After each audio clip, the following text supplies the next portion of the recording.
তো বন্ধুরা, আজকে তোমাদেরকে দেখাবো লোটে মাছ কিভাবে রান্না করে। তো মা প্রথমে এখানে লবণ হলুদ মাছের ওপর দিয়ে মাখিয়ে রেখেছে, আর ওখানে আছে জিরে সর্ষে বাটা আর পেঁয়াজ কুচি করে রেখেছে। আর একটা বাটিতে মা জিরে সর্ষে বাটা আর হলুদ লঙ্কা দিয়ে একটা মশলা তৈরি করে নিচ্ছে, যে ওইটা মশলা দিবে।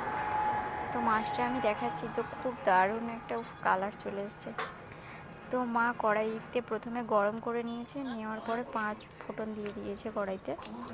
তো ফোড়নটা ঠিক এইভাবে একটা দুটো করে উঠে পড়বে, মানে কড়ার গরমে। তো এরপরে মা দিয়ে দিল পেঁয়াজ কুচিটা, দিয়ে এবার নাড়াচাড়া করবে। একটু পেঁয়াজটা লাল লাল হলে মা সর্ষের তেল দেবে। তো আমরা সাদা তেলে রান্না করি, তবুও সর্ষের তেলের রান্নার টেস্টটাই আলাদা। তো মা এখানে সর্ষের তেল দিয়ে দিচ্ছে, পেঁয়াজটাকে ভেজে নাড়াচাড়া করবে। তো তারপরে মা দুটো তেজপাতা দিয়ে নাড়াচাড়া করে আদা রসুন বাটা দিয়ে দিল।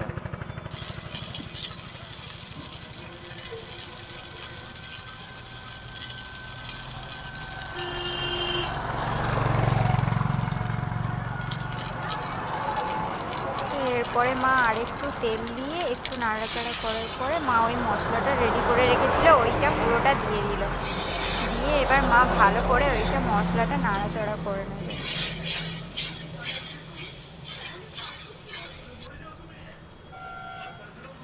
তো মাছটা দেখতেই পাচ্ছ কেমন হচ্ছে। কারা কারা খেতে ভালোবাসো প্লিজ কমেন্ট করে জানিও।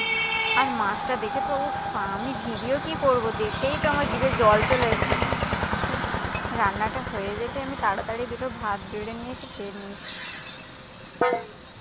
তো এরপরে আস্তে আস্তে করে নাড়াচাড়া করে মা একটু লবণ দিয়ে দিল, আর অল্প এই রান্নাটা, এই টবগা মানে বমলা মাছের এই টবগা রান্নাটা করার জন্য হালকা জল দিতে হয়, বেশি জল দিলে মাছটা ছেড়ে যাবে। আর এতে অনেকে আলু দিয়েও রান্না করে, কিন্তু আমরা আলু দিয়ে রান্না করি না, এইভাবে রান্না করি। মায়ের মতন দেখে দেখে রান্না করা শিখে নিয়েছি, কীভাবে রান্না করতে হয়। তো তোমরাও একবার এইভাবে রান্না করে দেখো কেমন খেতে হয়েছে।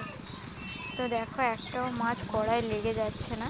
তো সব কটা মাছই কিন্তু গোটা গোটা, কিন্তু কোনো একটা মাছও কড়াইতে লেগে নেই।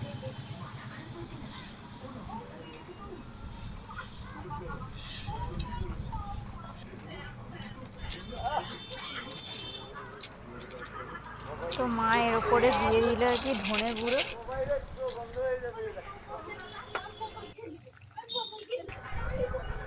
তো মা এবার ফুটছে তরকারি, আমি ছুটে চান করে চলে এসেছি, খাবো বলে রেডি, একদম রেডি।